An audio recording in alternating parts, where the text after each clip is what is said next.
Hello friend, this is Dev. Welcome back to our channel NB blog. কেমন আছো সবাই? আশা করি সবাই ভালো আছো। আমার মাছ রান্ধান করা হয়ে গেছে, দেখো বাবু হয়ে গেছে, পুরো বাবু বানিয়ে দিয়েছি। আর এখন আমি মাকে দেবো খেতে, মানে বাঁধনদের বাড়িতে অনুষ্ঠান হচ্ছে, ওইখান থেকে খাবার নিয়ে আসবো। চলো আগে বাইরে কারা খাচ্ছে সেটা দেখাই, তারপরে মার খাবারগুলো নিয়ে আসবো।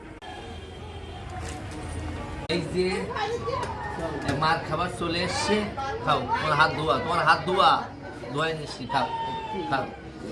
ডাল আর বেগুন ভাজা আর পকোড়া, এরপরে আসবে চিকেন। এখন এই যে চিকেন নিয়ে এসেছি, চিকেনটা দিয়ে এখন মাখিয়ে দেবো মাকে ভাত। আর মা বলছে আরো ভাত চাই, তো সেটাও নিয়ে আসবো। তো দেখতে পাচ্ছ আমরাও বসে পড়েছি খেতে। আর এই যে বেগুন ভাজা আর এখন আসবে ডাল, একসাথে খাবো। আর ওইদিকে মাংস দিয়ে অলরেডি চলছে খাবার। তো আমরা ডাল আর বেগুন দিয়ে খাওয়া শুরু করে দিয়েছি। চলে এসছে চিকেন।